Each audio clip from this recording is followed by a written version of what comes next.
సుధరబా అందరికి ఈ ఈ ప్రత్యేకమైనటువంటి ఆ, క్లాసుకి అంటే సెల్ఫ్ డిక్లరేషన్ చేయటానికి ముందు ప్రిపరేషన్ క్లాసులు ఏమైతే ఉన్నాయో వాటిని ఈ మనం నడిపిస్తున్నాం కాబట్టి రెండు మూడు క్లాసులు దానిలో మొదటి క్లాసు మొదటి భాగంగా మనం పరిచయం చేసుకోవటం జరిగింది. ఆ తర్వాత కొన్ని విషయాల్ని అవగాహన తెచ్చుకొని ఈ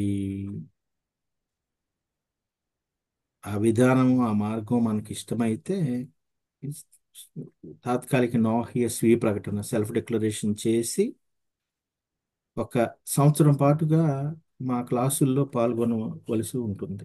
అంటే సమాజాల్లో చేరి ఈ ఒక సంవత్సరం పాటుగా ఆ, అనేక క్లాసులు అనేక పండుగల్లో పాల్గొనటం కానివ్వండి, లేకపోతే షబ్బాతుల గురించి కానివ్వండి, లేకపోతే తోరా భాగాలు అధ్యయనం కానివ్వండి, రకరకాలైన కోర్సులు, క్లాసులు, పండుగలు, ఈవెంట్స్, గ్యాదరింగ్స్, రకరకాలైన విషయాలు ఆ, అంటే మీరు సమాజాల్లో చేరవలసి వస్తుంది. సమాజంలో చేరి ఒక సంవత్సరం పాటుగా రూల్స్ అండ్ రెగ్యులేషన్స్ పాటిస్తూ ఆ విధానంలో నడుస్తున్నప్పుడు సెల్ఫ్ డిక్లరేషన్ చేయటం అనేది తర్వాత కార్యక్రమం. అంటే అప్పటికి మీరు ఒకవేళ ఈ మార్గంలో నడుద్దామనే ఉద్దేశం ఉంటే, అంటే సింపుల్గా ప్రాసెస్ చెప్తున్నాను. దాని తర్వాత తర్వాత ఇంకా కొంచెం ఆ, వివరించడం అనేది జరుగుతుంది.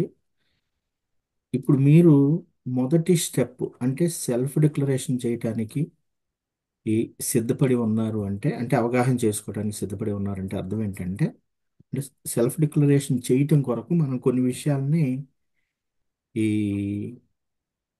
తెలుసుకొని ఉండాలి.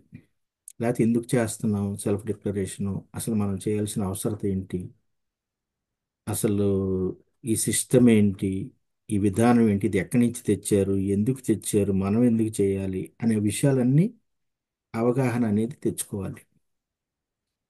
ముఖ్యంగా యూదియా లేకపోతే ఇస్రాయేల్ ప్రజలతో సంబంధం పెట్టుకోవాలంటే వారిని మనం అవగాహన చేసుకోకపోతే సొంత కవిత్వాలు మొదలు పెడతాం. ఎందుకంటే వారి దగ్గర ఉన్న చాలా విషయాలు మనం తీసుకొని ప్రపంచవ్యాప్తంగా అందరూ చాలా మంది క్రైస్తవులు కానీ లేకపోతే ఏదైనా ఇతర విశ్వాసాలు ఉన్నవారు వారు నడిపించే మార్గాన్ని చాలా విషయాలను తీసుకొని కలగాపులగం చేసి సొంత కవిత్వాలతో ముందుకు నడిచే విధానం ఉంటుంది. అయితే ప్రత్యేకంగా ఇక్కడ మనం తెలుసుకోవాల్సిన విషయం లేదా నేర్చుకోవాల్సిన విషయం ఏంటంటే, ఇస్రాయేల్ దేశంలో ఇస్రాయేల్ ప్రజలు ఆర్థడాక్స్ రబ్బీల మార్గదర్శకత్వం ఏమైతే వందల వేల సంవత్సరాల నుంచి సూచిస్తూ ఒక మానవుడు నడవలసిన విధానం ఏంటనేది తీసుకొస్తున్నారో వాటిని ఆ విషయాల్ని నేర్చుకొని తెలుసుకొని ఒకవేళ మనం ఆ మార్గంలో నడవాలనే ఉద్దేశం ఉంటే అప్పుడు వారి మార్గదర్శకత్వంలో ఆ, నడవటం అనేది లేకపోతే వాటిని నేర్చుకొని అది ఫాలో అవటం అనేది చేయాలి. అంటే డైరెక్ట్గా వారి దగ్గర నుంచి వచ్చే విషయాల్ని మనం వారి మార్గదర్శకత్వంలో నడవటానికి అక్కడి నుంచి గైడెన్స్ రావాలి. అది ఉద్దేశం. అంటే అర్థం ఏంటంటే ఇప్పుడు సింపుల్గా చెప్తున్నాను. ఇప్పుడు ఏ పెద్ద ప్రొఫెసరు ఆక్స్ఫర్డ్ యూనివర్సిటీలో చదివి వచ్చిన వాడైనా సరే, ఏ మత గురువు అయినా సరే, ఎంత పెద్ద జ్ఞానం కలిగిన వ్యక్తి అయినా సరే వచ్చి ఇది మార్గం అని చెప్పాడు అనుకోండి, యూదే ప్రజలు ముఖ్యంగా ఆర్థడాక్స్ జూడాయిజము రబ్బీల మార్గదర్శకత్వంలో నడిచేవారు, నవహీలు అనండి లేకపోతే ఆ మార్గంలో నడిచేవారు అనండి, వారు దాన్ని తీసుకోరు. అంటే అర్థం ఏంటి? ఇప్పుడు మీరు మీ మైండ్ సెట్ ఎలా సెట్ అవ్వాలంటే, హషేమ్ గారు ఏమైతే యూది ప్రజలకు, ఇస్రాయల్ ప్రజలకు అందించారో దాన్ని డైరెక్ట్గా నేను తీసుకొని దాని ప్రకారం నడవాలనుకుంటున్నాను అనే మనసు లేకపోతే వేస్ట్ అనమాట. మన క్లాసులు కానీ ఈ సంవత్సరం అంతా వేస్ట్ చేసిన వారు అవుతారు.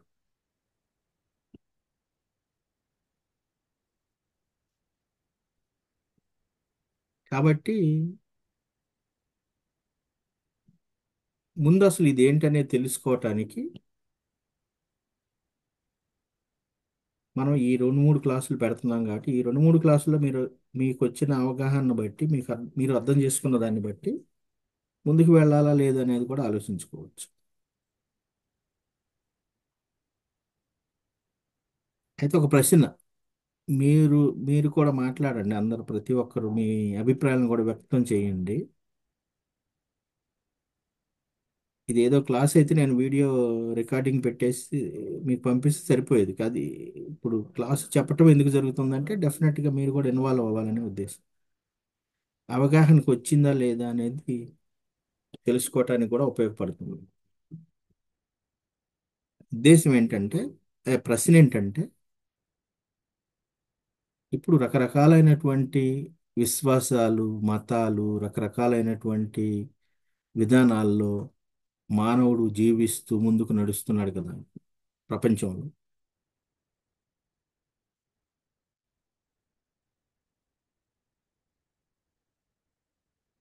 ప్రతి మానవునికి ఒక ప్రత్యేకమైన, లేకపోతే ఒక నైతిక విలువలతో కూడిన ఒక మంచి మార్గం అనేది ఉండాలా, అవసరం లేదా? లేకపోతే ఎవరికి ఇష్టం వచ్చినట్టు వాళ్ళు జీవించవచ్చా?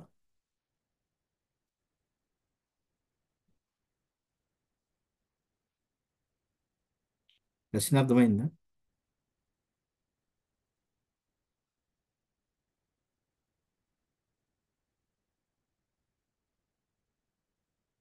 అడుగుతున్న విషయం ఏంటంటే, ఇప్పుడు ఈ లోకంలో మనం పుట్టాము, మా మానవులందరూ పుట్టి వారి జీవిత పరిస్థితి, జీవిత జీవన విధానంలో వారు నడుస్తున్నప్పుడు ఒక నై నైతిక విలువలతో కూడిన ఒక జీవితాన్ని, ఒక మార్గాన్ని ఏర్పాటు చేసుకోవలసిన అవసరత మానవునికి ఉందా, అవసరత లేదా? సొంతగా జీవించాలా? సొంతగా అంటే అవసరం తన లేదు. సొంత కవిత్వం మీద ఆధారపడి జీవించటం, ఇది మంచి ఇది చెడు అనుకొని జీవించాలా? లేదండి. ఉం? మాధవి గారు, ఉందండి, మార్గం నేర్చుకోవాలి. మన సొంత ఇది లేదు, అవసరం లేదండి అది. ఎందుకని మన సొంతది ఎందుకు ఏర్పాటు చేసుకోకూడదు? ఇప్పుడు మనం మేధావులం కదా, ఒక్కొక్కరు ఒక్కొక్క మనిషి ఒక్కొక్క మేధావి.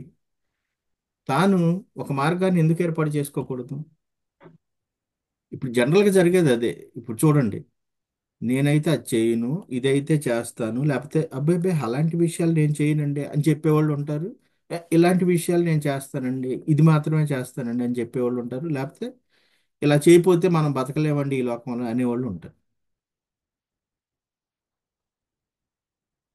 జీవిత విధానంలో పరిస్థితిని బట్టి ప్రవర్తించాలనే ఉద్దేశంతో పరిస్థితి ఎలా ఉందో అది చూసి దాన్ని బట్టి నైతిక విలువలు నిర్ణయించుకోవటం జరగాల, అవసరం లేదా?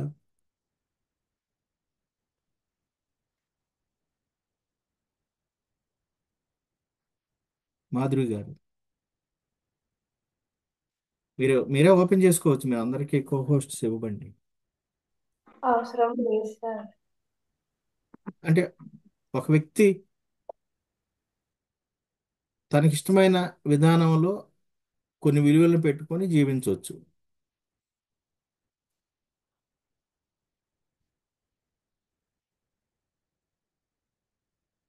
అప్పుడు ఎవరికి వాళ్ళు, నేను ఒక విధానాన్ని పెట్టుకుంటాను, మీరు ఒక విధానాన్ని పెట్టుకుంటారు, ఇద్దరికి కాన్ఫ్లిక్ట్ వస్తుంది కదా.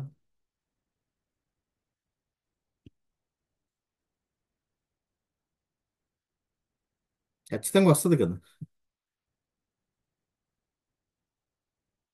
ఇప్పుడు నేను నా జీవిత విధానం సరదాగా చెప్తున్నాను, ఉదాహరణగా చెప్తున్నాను. ఇప్పుడు ఏ జంతువుని జీవిని హింసించకూడదు, తినకూడదు అనేది, జీవహింస చేయకూడదు అనేది ఒక గొప్ప విషయంగా నేను పెట్టుకున్నాను.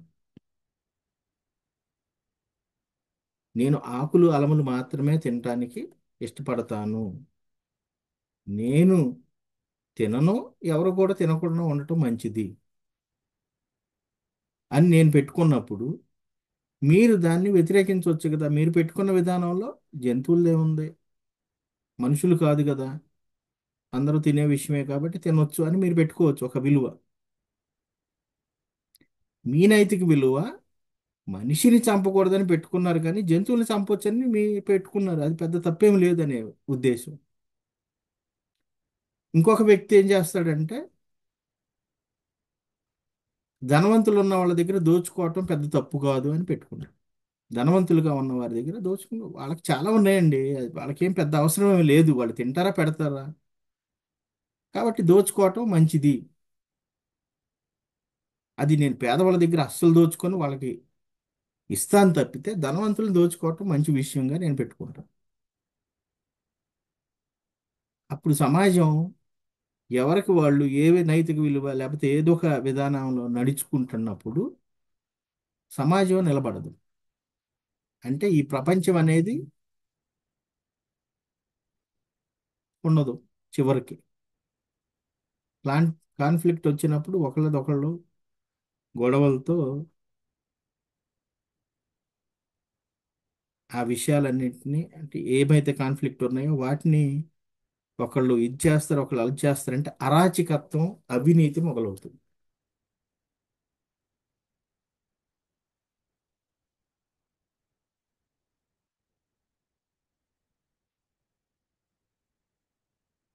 కాబట్టి ఖచ్చితంగా అందరూ నడవవలసిన మార్గం ఒకటి ఉండాలి, అవునా కదా. ఏదైనా సరే, అది ఇప్పుడు ఏ మతం అనండి, విశ్వాసం అనండి, అందరూ ఒక సమాజం అంటూ, ఇప్పుడు ఒక ఊరు, ఒక గ్రామం అంటే ఒక కట్టు లేకపోతే ఒక విధానం, ఒక మార్గం అనేది ఉండాలి.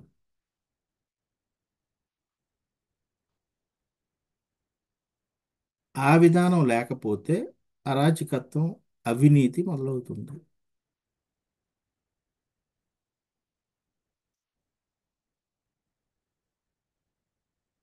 అయితే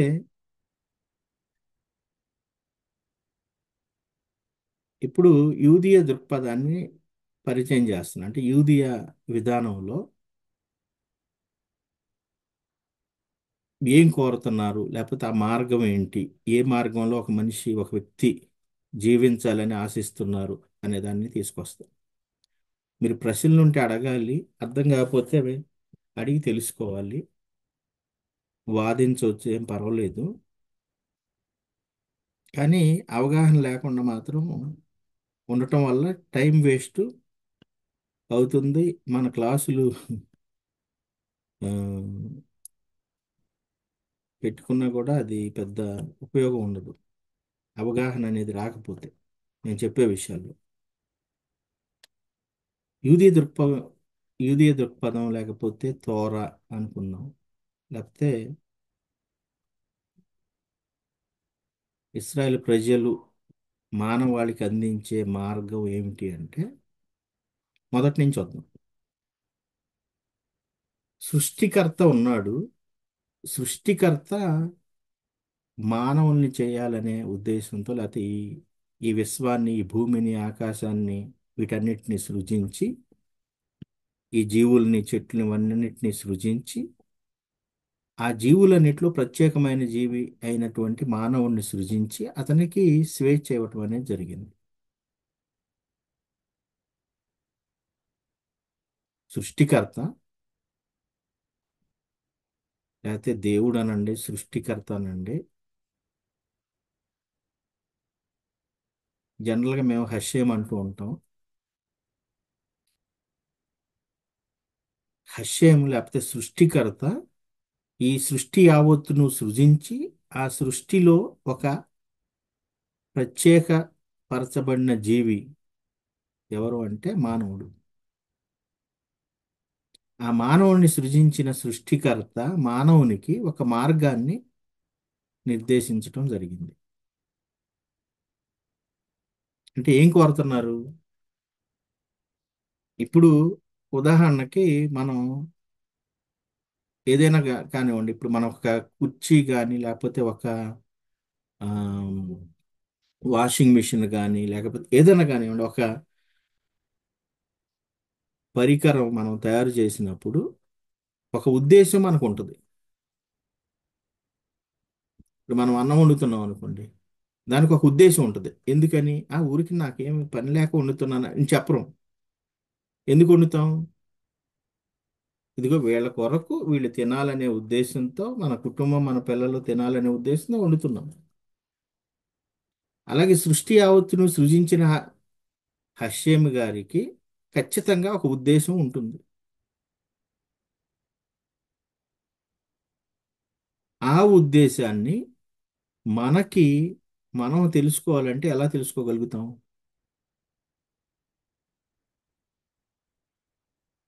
నేను చెప్పేది అర్థమవుతుందా? సృష్టికర్త సృష్టి యావత్తుని సృజించడం జరిగింది అనుకుందాం. సృజించిన తర్వాత మానవుని కూడా సృజించారు అంటే, ఈ సృష్టి యావత్తును సృజించటం జరిగిందంటే ఒక ఉద్దేశం ఉందా లేదా? దేని కొరకు ఇది సృజించబడింది అనేది ఖచ్చితంగా ఉండాలి. లేకపోతే ఏంటి? అర్థం లేదు కదా. ఇప్పుడు సృష్టికర్తను మనం అడిగాం, ఇది ఎందుకు చేశారండి? ఈ సృష్టి ఈ మానవుల్ని వీళ్ళందరినీ ఎందుకు చేశారు, అసలు ఎందుకు సృజించారు అన్నాం అనుకోండి. ఏవో నాకు తెలియదు, ఏదో సరదాగా నేను చేశాను అన్నారు అనుకోండి. దానిలో అర్థం ఏమైనా ఉంటుందా? ఎందుకు సృజించారు?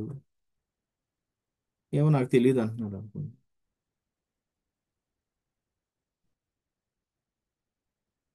కాబట్టి ఖచ్చితంగా మన లాజిక్ ప్రకారం, లేకపోతే లాజిక్ ప్రకారం సృష్టికర్త సృజించాడు అంటున్నామంటే ఎందుకు సృజించాడు, ఆ ఉద్దేశం ఏంటి, ఏమి కోరుతున్నాడు అనే విషయం ఉంటుంది. అది మనకు ఎలా తెలుస్తుంది? అది ప్రశ్న. ఇప్పుడు సృష్టికర్త లేడు అన్నాం అనుకోండి, సృష్టికర్త లేడు ఇదేదో ఏర్పడింది అనుకుంటే మనకు ఆ ప్రశ్న లేదు ఇక. సృష్టికర్త లేనప్పుడు నువ్వు ఎలా జీవించవచ్చు? సృష్టికర్త ఉన్నాడు అన్నావంటే ఖచ్చితంగా ఎందుకు సృజించాడు, దేని కొరకు అనేది నువ్వు ఖచ్చితంగా ఆయనకి ఉద్దేశం, ఆ సృష్టికర్తకు ఉద్దేశం అనేది ఉండాలి. ఆ ఉద్దేశం మనకి ఎలా తెలుస్తుంది? ఎవరికైనా ఐడియా ఉందా? మనకు ఎలా తెలుస్తుంది? ఇప్పుడు సృష్టికర్త ఉన్నాడు అనుకుందాం, ఉండి ఈ సృష్టి యావత్తుని సృజించాడు, మానవులు కూడా సృజించాడు అనుకుందాం. మనకు ఎలా తెలుస్తుంది ఆ ఉద్దేశం ఏంటి అనేది? ఈ ప్రశ్నకి జవాబు మీరే చెప్పాలి, నేను చెప్పను. నేను చెప్పేదాకా మెదలకుండా ఉంటే కుదరదు. మనకు ఎలా తెలుస్తుంది సృష్టికర్త ఏ ఉద్దేశంతో సృజించాడు అనేది?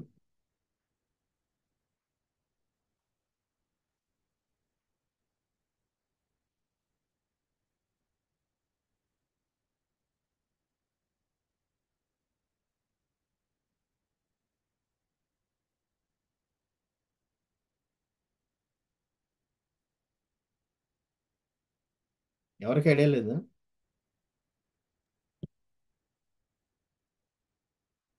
ఇది తెలుసుకోకపోతే మనం ముందుకెళ్ళటం వేస్ట్.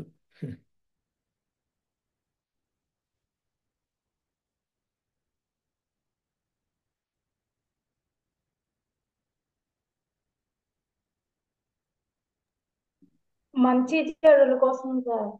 ఆ? మంచి చెడుల కోసం సార్ అనుకుంటున్నాను. నేను అడిగింది మనకి సృష్టికర్త ఎందుకు సృజించాడు అనేది మనకి ఎలా తెలుస్తుంది?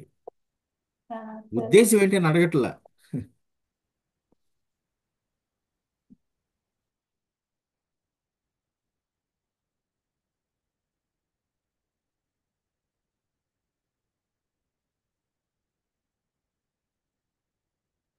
ప్రశ్న అర్థమైంది కదా అందరికీ?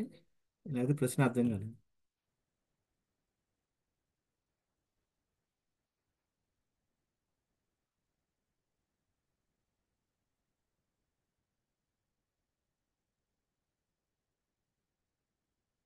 దేవుడు తెలియపరిస్తే కానీ మనకు తెలుసు సార్.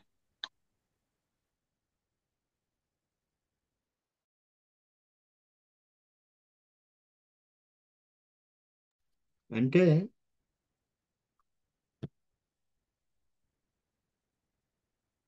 దాని అర్థం ఏంటి? ఎవరైనా అంటే యెహోషువ గారు కదా, మీరు ఎవరైనా చెప్పండి ఇప్పుడు చెప్పిన విషయం ఏంటి అనేది.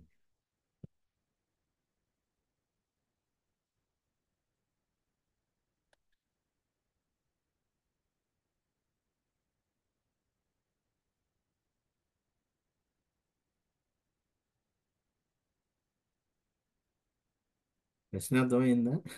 ఇది కూడా అర్థం కాలేదు.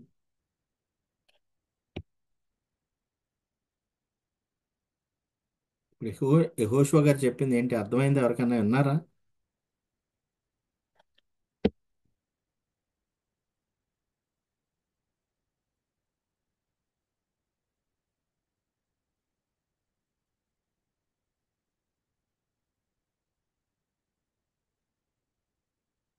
వినలేదు ఎవరు? మళ్ళీ ఒకసారి చెప్పండి అయితే.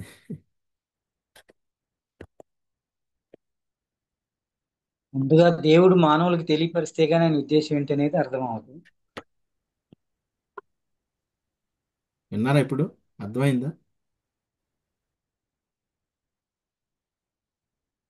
ఎవరైతే ఈ సృష్టికర్త ఈ సృష్టి యావత్తును సృజించారో వారు తన ఉద్దేశాన్ని ఎందుకు సృజించారు, ఏమి కోరుతున్నారు అనే విషయాన్ని తెలియజేయకపోతే మానవులకి తెలియదు.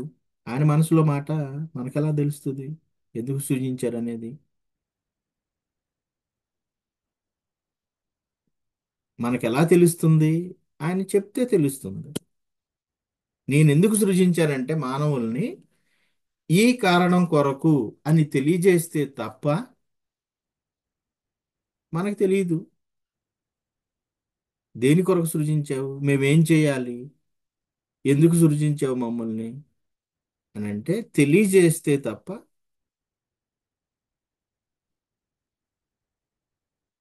ఇప్పుడు అనేక మతాల్లో మరి అనేక విశ్వాసాల్లో సృష్టికర్త ఉన్నాడని నమ్మే విశ్వాసాల్లో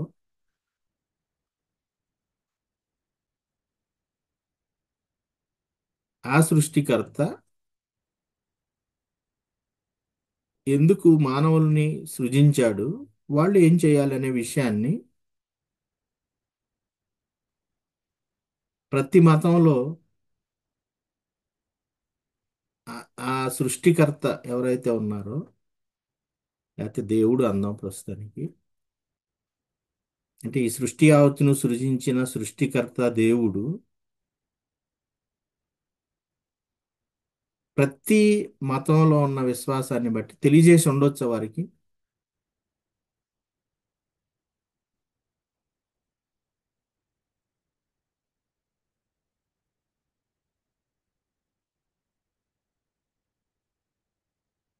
నేను చెప్పింది క్లియర్గా ఉందా? ప్రశ్న లేదా వివరించమంటారు?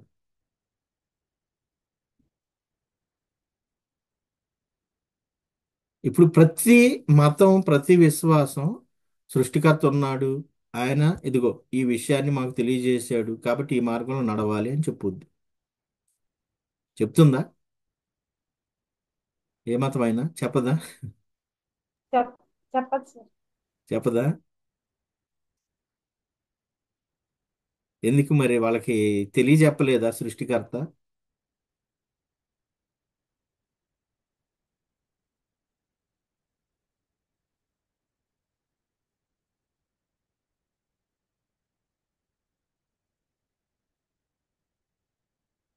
చెప్పే ఉండాలి కదా.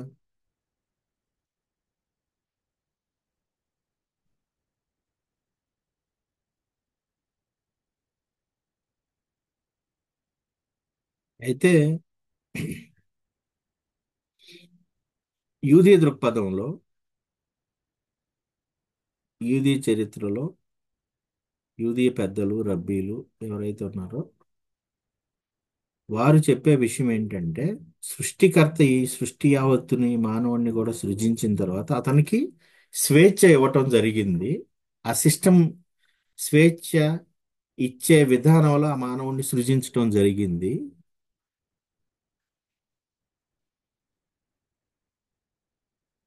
అంతేకాకుండా అతనికి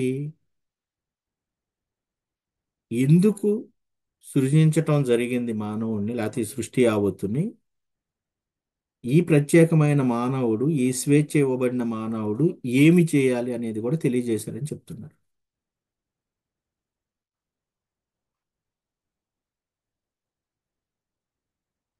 ఈ మానవుడు నేను ఎందుకు సృజించానంటే ఇదిగో దీని కొరకు, దీని కొరకు, దీని కొరకు, నీవేం చేయాలంటే ఇది ఇది ఇది చేయాలని చెప్తున్నాడు. దాన్ని మనం దేవుని చిత్తము అందాం. ప్రస్తుతానికి మానవుని సృజించి తన చిత్తాన్ని మానవునికి తెలియజేయటం అనేది జరిగింది అని చెప్తున్నాడు. ఇప్పుడు ఏం జరుగుతుంది?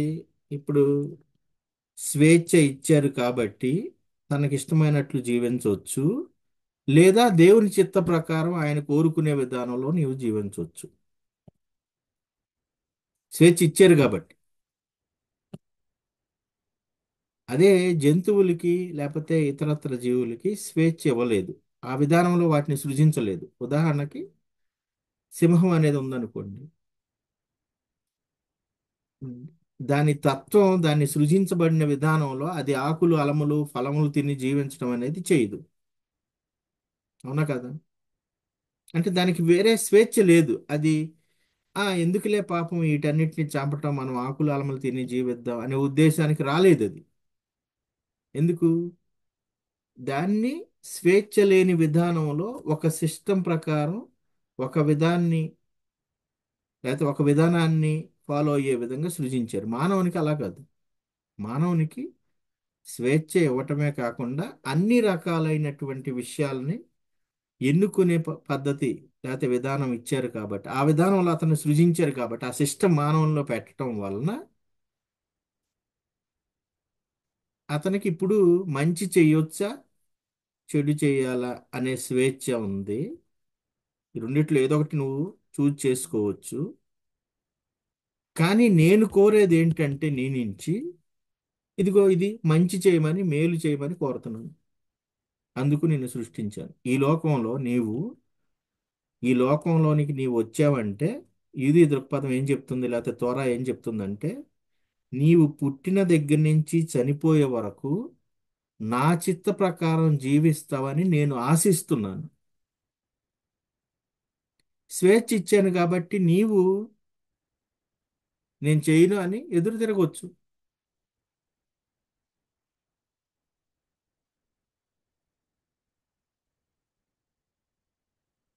కానీ మం ఒక సిస్టమ్ పెట్టాం ఈ లోకంలో. మంచి చేస్తే నీకు ప్రతిఫలం ఉంటుంది. నువ్వు స్వేచ్ఛ ఇచ్చాం కాబట్టి నువ్వు నీకు ఇష్టం వచ్చినట్టు జీవిస్తానని అంటున్నావు కాబట్టి, చెడు జరిగితే మాత్రం ఈ లోకంలో నిన్ను శిక్షిస్తాను అని చెప్పు.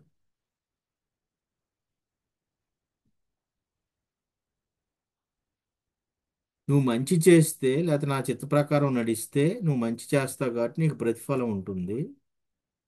లేదు నాకు ఇష్టం వచ్చినట్టు నేను జీవిస్తానంటే, నేను దేవునికి వ్యతిరేకమైన, చిత్తానికి వ్యతిరేకమైన నా సొంత కవిత్వాలతో నేను జీవిస్తానంటే దానికి మరి పరిణామాలు ఉంటాయి.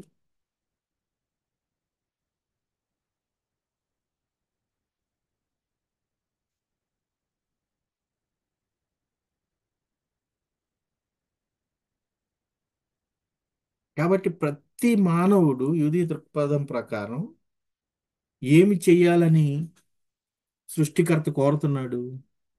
పుట్టిన కాడి నుంచి చనిపోయే వరకు కూడా ఏం కోరుతున్నాడు సృష్టికర్త?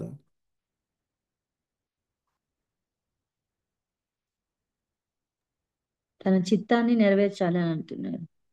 చిత్తాన్ని నెరవేర్చాలని కోరుతున్నాడు. అంటే మంచి చెడు చేసే అవకాశం నీకు ఇచ్చినప్పటికీ కూడా నీవు మంచి మార్గంలో నడువు.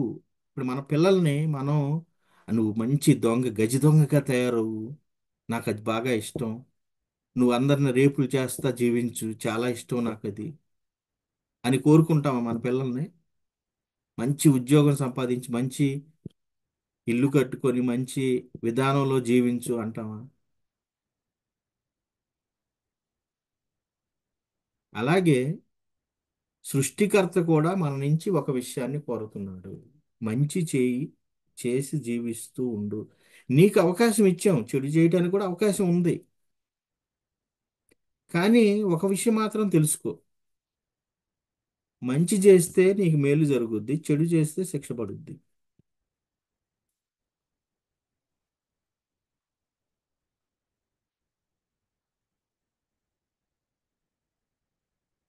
ఇప్పుడు ఆ మంచి చేయటం ఏమిటి అనేది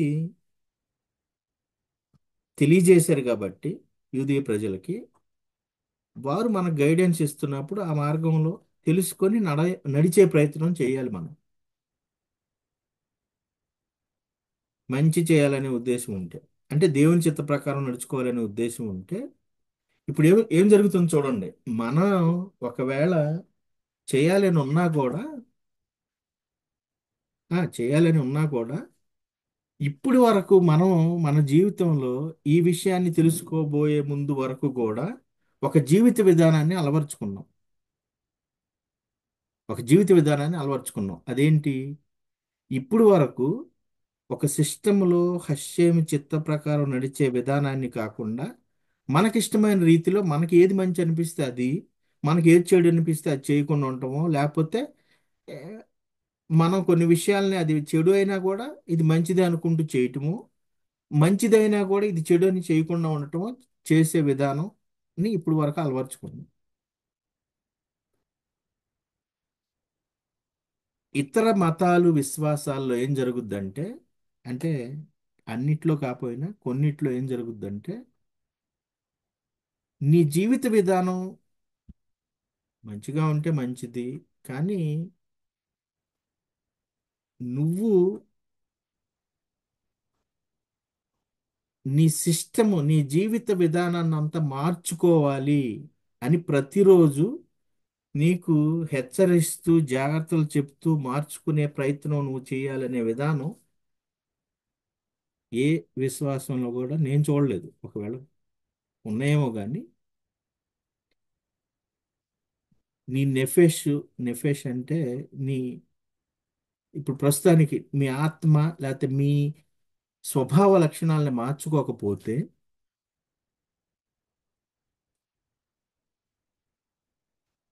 మామూలుగా వేరే చోట చెప్పరేమో కానీ ఇక్కడ మాత్రం ప్రతి మానవుడు తాను చిన్నప్పటి నుంచి పెరిగి ఇప్పుడు వరకు వచ్చిన విషయాన్ని,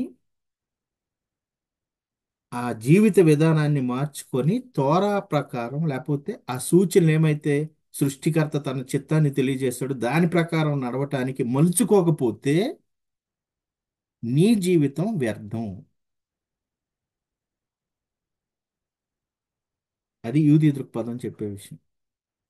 ఎందుకని? నిన్ను సృష్టించింది దాని కొరకు, నువ్వు దాని కొరకు ఉపయోగపడకపోతే ఇంకెందుకు? అంటే ఒక జంతు విధానంలో నువ్వు జీవించి చనిపోవటమే, ఇంకంతకన్నా పెద్ద గొప్ప విషయం ఏమి ఉండదు.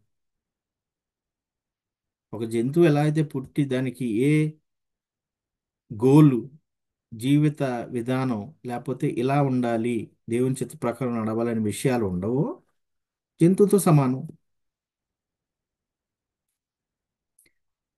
నువ్వు మానవునిగా ఈ లోకంలో పుట్టావు, జీవిస్తున్నావు అంటే ఖచ్చితంగా తెలుసుకోవాలి నువ్వు ఎందుకు జీవిస్తున్నావు, ఎవరు సృజించారు, ఒకవేళ ఇది అవునా కాదా అని పరిశీలన చేసుకొని, దేవుడు లేకపోతే సృష్టికర్త ఉన్నాడు ఒక్కడే అని తెలుసుకొని, ఉంటే ఒక్కడే ఉండాలనే దానికి కూడా నువ్వు అవగాహన తెచ్చుకొని, సృజించాడు అంటే ఖచ్చితంగా ఏదైనా సరే ఆయన ఉద్దేశం ఉంటుంది కాబట్టి తన చిత్తాన్ని నెరవేర్చాలి ఈ లోకంలో, అందుకొరకు నేను సృజించబడ్డాను అనేది గ్రహించి దాని ప్రకారం ఆ సూచనల ప్రకారం నీ జీవితాన్ని సరిచేసుకోవాలి, మలుచుకోవాలి, మార్పు అనేది రావాలి. ఇదేదో విశ్వాసం అంటే చాలా మంది పొరపాటు పడే విధానం ఏంటంటే, అది అవగాహన చేసుకోకపోతే మేము దీనిలో ఉన్నామండి, చాలా మేలు జరిగింది అని చెప్పుకుంటూ జీవిస్తారు, మార్చుకోరు. జీవిత విధానం లేకపోతే స్వభావ లక్షణాలు మార్పు అనేది జరగకపోతే, ఏది తోర ప్రకారం ఇప్పుడు మనం ఒక మంచి మనిషిగా జీవిస్తున్నాం అనుకోండి, చాలా విషయాలు తోరాకి దగ్గరగా ఉండే విధానం ఉంటుంది. అప్పుడు మనకు తేలిక అవుతుంది మార్చుకునే విషయాలు, మార్చుకోవాల్సిన విషయాలు. అదే మనం చిన్నప్పటి నుంచి మనం పెరిగిన వాతావరణం, మన పెరిగిన విశ్వాసాలు ఏమైతే ఉన్నాయో, మనం ఒక విషయాన్ని నమ్ముతూ మంచిని చెడుగా, చెడుని మంచిగా, లేకపోతే ఏదైనా కానివ్వండి, రకరకాలైన విధానాల్లో మనం పెరిగామనుకోండి ఇప్పుడు వరకు. ఈ సిస్టమ్ని పరిచయం చేసినప్పుడు, ఇదిగో హషేమ్ గారు లేదా సృష్టికర్త నిన్ను కోరుతున్న విషయం ఇది, నువ్వు మార్చుకోవాల్సిన విషయం ఇది అన్నప్పుడు అప్పుడు చాలా కష్టం అవుతుంది. ఇప్పుడు చూడండి, చాలా మంది దాదాపుగా ఈ విషయాన్ని గురించి మేము చెప్తున్న సంవత్సరాలు చెప్తు చెప్తున్నప్పుడు కనెక్ట్ అయిన వాళ్ళు 1000 మందికి పైగా ఉన్నారు. వాళ్ళలో అవగాహనకు వచ్చి కొంతమంది 500 మంది వరకు, ఒకవేళ దగ్గర దగ్గర 500 మంది వరకు ఈ విషయంలో వెళదామని ఆశతో ఉన్నారు. నేర్చుకుంటూ నేర్చుకుంటూ మార్పు చెందుతున్నారు, కానీ చాలా విషయాల్ని మార్చుకోలేని పరిస్థితిలో ఉన్నారు. ఎందుకంటే ఏం జరుగుతుందంటే, మానవ తోర ప్రకారం పెద్దలు చెప్పిన విధానంలో మానవుడు ఎలా ఉంటాడంటే, చెడు చేయటానికి ఎక్కువగా మొగ్గు చూపుతూ ఉంటాడు. అంటే మానవుడు అనేవాడు 2 భాగాలతో సృజించబడ్డాడు. సిస్టము ప్లస్ 2 భాగాలు. 2 భాగాలు ఏంటంటే, అవి ఒకటి ఆధ్యాత్మిక భాగం, రెండవది శారీరక భాగం. అంటే మనం ఎట్లయితే ఆత్మ శరీరం అంటున్నామో, మానవునిలో 2 విషయాలు, మంచి చెడు, స్వభావ లక్షణాల సిస్టము, స్వేచ్ఛ ఇవ్వబడింది కాబట్టి మన కళ్ళు, మన ఇంద్రియాలతో మనం గ్రహించి, మనం ఆశించి, మనం చూసి వద్దు అనే విషయాలకే ఎక్కువ ఇష్టపడే విధానం ఉంటుంది. అంటే సరదాగా ఉదాహరణ ఇస్తున్నాను. ఇప్పుడు చిన్న పిల్లలు ఉన్నారు అనుకోండి, చిన్న పిల్లలకి వాళ్ళు చాక్లెట్ తినటం అలవాటు చేసుకోగానే చాక్లెట్ చాక్లెట్ అంటూ ఉంటారు. బాబు అది పళ్ళు పుచ్చిపోతాయి నీకు, ఆ తర్వాత చాలా వందలు వందలు వేలు వేలు పెట్టాల్సి వస్తుంది, పళ్ళు తీపిచ్చుకోవాల్సి వస్తుంది చిన్నప్పుడే అంటున్నా కూడా, దానికి మానవ నైజం ఏంటంటే దానికి అలవాటు పడిపోయే విధానం ఉంటుంది.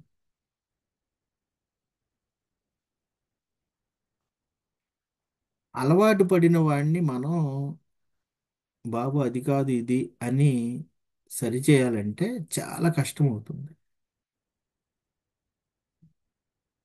ఎందుకు చెప్తున్నాను ఇది అంటే, చాలా మంది గ్రహించకుండా, ఇప్పుడు నేను చెప్పే విషయాలు గ్రహించకపోవటం వల్ల, ఇక్కడ నోహత్వ విషయంలో కానీ యూదుల దగ్గరికి వచ్చినప్పుడు కానీ నిలబడలేని పరిస్థితిలో ఉన్నారు.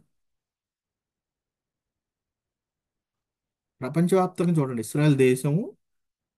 ఇస్రాయల్ దేశం ఇప్పుడు ఉదాహరణ మామూలు ఇప్పుడు ఉదాహరణ చెప్తున్నాను. ఇప్పుడు లెబనాన్లో యుద్ధం జరుగుతుంది కదా, అక్కడ టెర్రరిస్ట్ ఉన్నాడంటే, ఒక బిల్డింగ్లో ఒక స్థావరం ఉందంటే, టెర్రరిస్టుల స్థావరం, ఆ బిల్డింగ్లో అక్కడ వరకు మాత్రమే ఇతరులకి ఏ ఇబ్బంది కలగకుండా అది పడుతున్నప్పుడు కూడా ఫోటోలు తీసే అంత పరిస్థితి, దగ్గరే ఉండి 10 మీటర్లో ఉండి కూడా, లేకపోతే కొంత దూరంలో ఉండి దాన్ని చూస్తూ ఫోటోలు తీసే అంత పరిస్థితిలో, ఎందుకు అక్కడ భయం, ధైర్యంగా అక్కడ నిలబడి ఫోటోలు తీసుకునే పరిస్థితి ఎందుకు ఏర్పడుతుందంటే, ఇస్రాయేలు సైన్యం ఏదైతే ఉందో దాన్నే టార్గెట్ చేస్తారు, మిగతా వాళ్ళని చంపడానికి ఇష్టపడరు.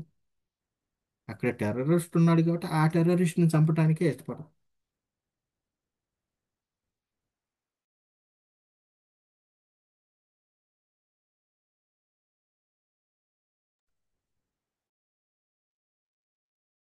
అదే మిగతా సైన్యాలు, మిగతా యుద్ధాల్లో మీరు గమనిస్తే వాళ్ళు కొంచెం కూడా ఆలోచించరు. శత్రువు ఉన్నాడంటే వేసేస్తారు అక్కడ. టెర్రరిస్టు లేకపోతే ఏదైనా కానివ్వండి, శత్రువు మన దేశానికి అన్నారంటే అక్కడ పక్కన వాళ్ళు ఉన్నారా, పక్కన వీళ్ళు ఉన్నారా, ఒకవేళ ఇది వేయటం వల్ల చాలా మంది చనిపోతారేమో అనే ఆలోచన లేకుండా, అంత వాళ్ళు ఎంతమంది చేస్తే అంత మంచిదనే ఉద్దేశంతో చంపేస్తారు.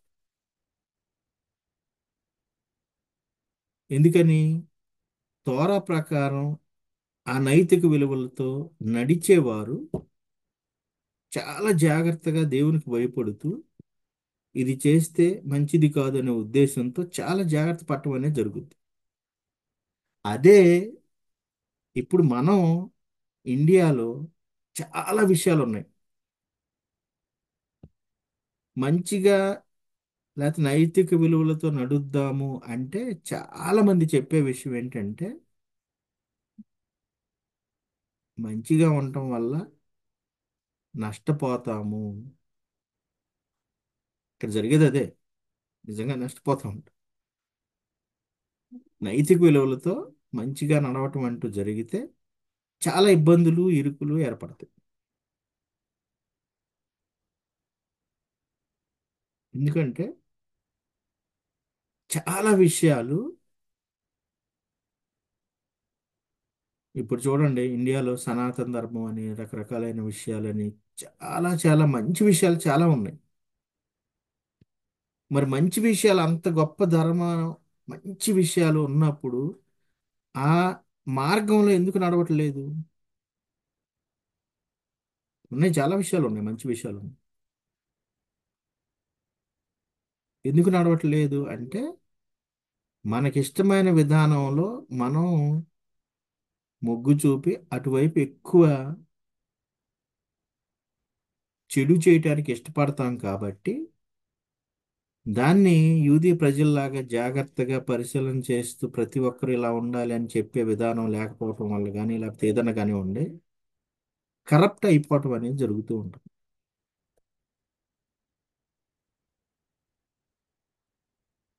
అంటే దాని అర్థం ఏంటి? ఇప్పుడు చాలా మంది నిరాశపరిచేవాళ్ళు లేకపోతే మంచిగా జీవిద్దాం అనేవాడిని కూడా, బాబు నోట్లో నాలుగు లేకపోతే నువ్వు ఎలా బతుకుతావు, నువ్వు లంచాలు తీసుకోకపోతే నీకు ఎలా డబ్బులు వస్తాయి, ఎలా తింటావు అని రకరకాలైనటువంటి చెడు విషయాలను కూడా మంచి విషయాలుగా వాటిని నీ ముందు పెట్టి నువ్వు ఎలా అయితే ఎలా కుదురుద్ది, ఎలా జీవిస్తావు అని నిన్ను చెడు దారిలోనికి తీసుకువెళ్ళడానికి, దేవునికి వ్యతిరేకమైన విధానంలోకి తీసుకువెళ్ళడానికి ప్రయత్నం అనేది జరుగుతూ ఉంటుంది. ప్రతిరోజు పొద్దున్న లెగిస్తే సాయంత్రం వరకు కూడా మార్గం నుంచి తప్పించే ప్రయత్నాలు జరుగుతూ ఉంటాయి మన చుట్టూ ఉన్న పరిసరాలు పరిస్థితిని బట్టి. కానీ మనం చేయాల్సింది ఏంటి? ఒకవేళ ఈ మార్గంలో నడవదలుచుకుంటే అంటే ఆ మార్గం అన్ని తెలుసుకొని అధ్యయనం చేసి దాని ప్రకారం జీవించాలి.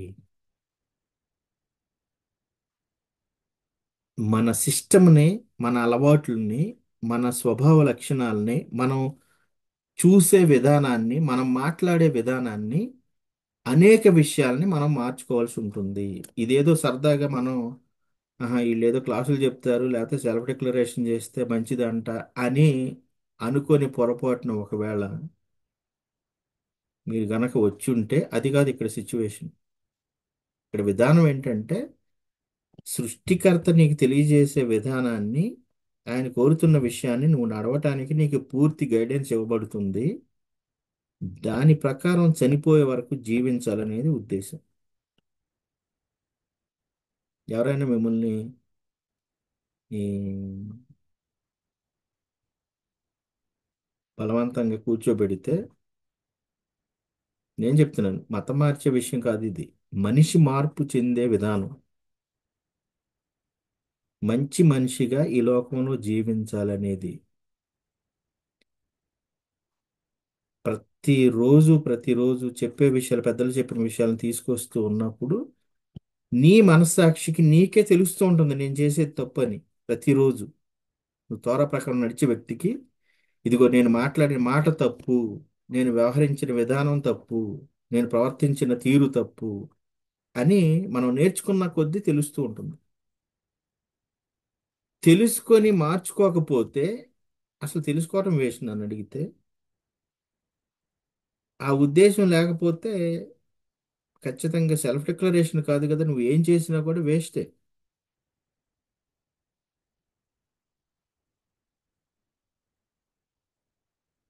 చాలామంది యూదులుగా మారాలనే ఉద్దేశం కలిగి ఉంటారు.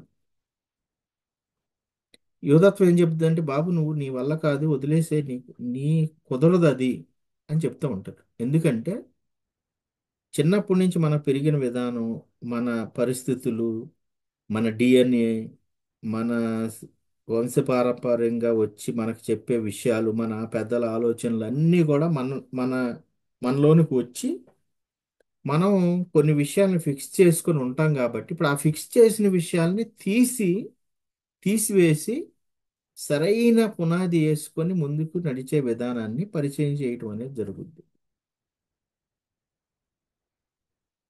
అప్పుడు దాన్ని మనం తట్టుకోలేని పరిస్థితిలో ఉంటాం.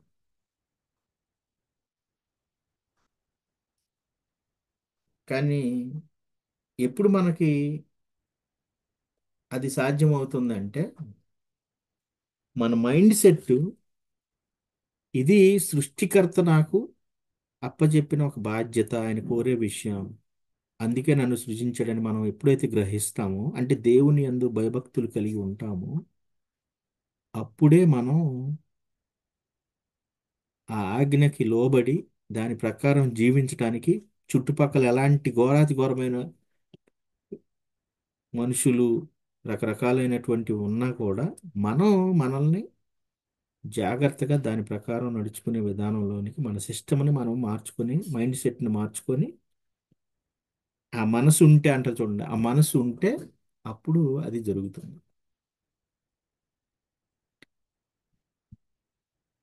అది గ్రహించకపోవటం వల్ల చాలామంది చాలా పొరపాటు, ఇదేదో ఒక మతం లాగా వచ్చి దీనిలో ఏం చేయాలి చెప్పండి మేము చేస్తాం అన్న విధానంలో కాదు. నువ్వు ప్రతిరోజు సృష్టికర్త ఏం చెప్తున్నాడు అనేది నువ్వు గ్రహిస్తూ, నేర్చుకుంటూ, అధ్యయనం చేస్తూ వెంటనే మార్చుకునే పరిస్థితికి నువ్వు రావాలి. నువ్వు సెల్ఫ్ డిక్లరేషన్ కాదు కదా, నువ్వు అసలు అసలు యోధత్వం గురించి తెలుసుకోపోయినా పర్లేదు, కానీ అవగాహన లేకుండా మాత్రం దీనిలో, లేకపోతే ఈ విధానంలో నేను నడుస్తున్నాననే అపోహ పడటం అనేది మంచిది కాదు, నీకు ప్రమాదం. నువ్వు వెంటనే నటన చేస్తున్నట్టుగా భావించబడతావు. ఇప్పుడు ఎలా ఉంటుందంటే, ఇప్పుడు డాక్టర్ ఆపరేషన్ చేయాలంటే, నాకు తెలిసండి అవన్నీ, నేను ఏముంది కత్తేగా పట్టుకుని ఇలా కొయ్యటమేగా, అక్కడ నర్సులు అందించే వాటితో కోసేస్తాను, ఏముంది కుట్లేస్తాను అంతే కదా అన్న విధానంలో చాలా మంది వస్తారు పండితులు. కాదు, డాక్టర్ అంటే నువ్వు 6 సంవత్సరాలు చదవాలి, రకరకాలైన విషయాలు మళ్ళీ నీకు అది ప్రాక్టీస్లో ఉండాలి. అదేదో సరదాగా కాసేపు ఒక గంట మాట్లాడితే అయిపోయే విషయం కాదు. నీకు అది ఎక్కడుందో, ఎక్కడ కుట్లు వేయాలో, ప్రతి విషయం, చిన్న విషయాన్ని కూడా తెలుసుకోకపోతే మనిషి చనిపోతాడు. కాబట్టి ఇక్కడ నువ్వు వచ్చావంటే అర్థం ఏంటంటే, తోరాని అధ్యయనం చేసి అవగాహన చేసుకొని నేను చేయాల్సింది ఏంటనేది నువ్వు గ్రహించి నీ సిస్టమ్ను మార్చుకుంటూ నీ జీవితాన్ని గడపడానికి ఇష్టమైతే ఓకే. నేర్పించడానికి సంవత్సరం ఉంది, విషయాన్ని అర్థం చేసుకోవటానికి. సంవత్సరం పాటుగా నీకు చాలా విషయాలు నేర్పించడం అనేది జరుగుతుంది. నేర్చుకుంటావు ఆటోమేటిక్గా కొన్ని విధానంలో. లేదు, ఇదంతా ఎందుకు తలకాయ నొప్పి, ఏదేదో చెప్తున్నారు, ఇవన్నీ కాదండి. మాకు కావాల్సింది ఏంటంటే, మేము ఏదన్నా నమ్మమంటే నమ్ముతాం, అంతేగాని చేయమంటే మా వల్ల కాదు అంటే మాత్రం ఇది పని చేయదు.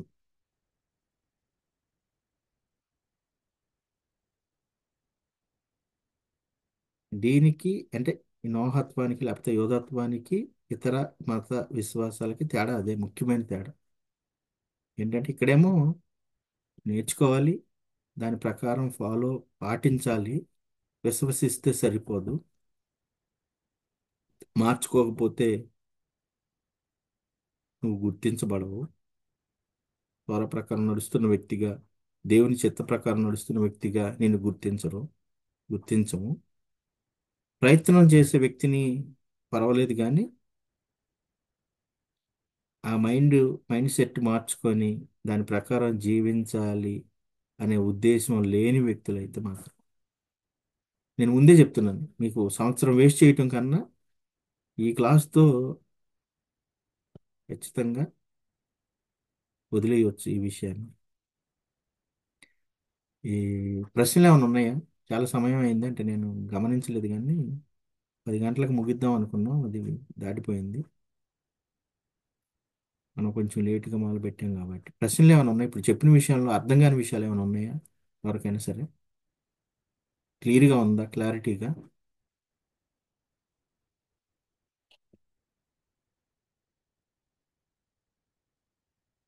మనకు కనీసం మీరు మాట్లాడకపోతే 5 క్లాసులు అవసరం అవుద్ది.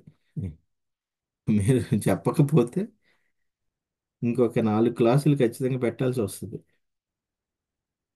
మీరు పాల్గొని మాట్లాడుతూ అందరితో ఫోన్లు చేసి ఒకసారి ఈసారి క్లాస్కి మొత్తం అందరూ వీడియోలు ఓపెన్ చేసుకొని అందరూ మాట్లాడే విధానం ఉంటే నేను క్లాస్ మొదలు పెడతాను. కాబట్టి అది రెడీ చేయండి. ప్రశ్నలు లేవా? ఏమి లేవా ఇప్పుడు చెప్పిన విషయంలో? అవగాహన కాని విషయం ఏదైనా సరే సరదాగానే చెప్పండి, ఏదో ఒకటి. కామెంట్ కూడా చేయొచ్చు, ఇది కరెక్ట్గా అనిపిస్తుంది లేకపోతే ఇది అనిపించట్లేదు అనే విషయం.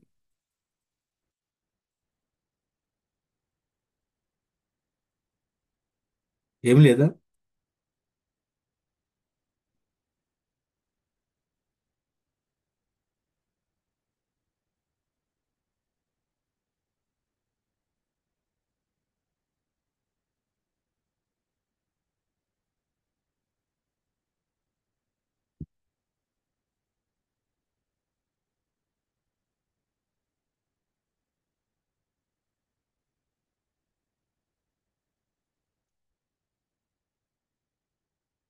ఓకే, అయితే యెహోషువ గారు అందరితో మాట్లాడి నెక్స్ట్ క్లాస్ పెట్టాలా వద్దనేది తెలియజేయండి. తుదారబ్బా అందరికీ. లైలతో ఓకే సార్, ఓకే సార్. తొందరబ్బా. తుదారబ్బా.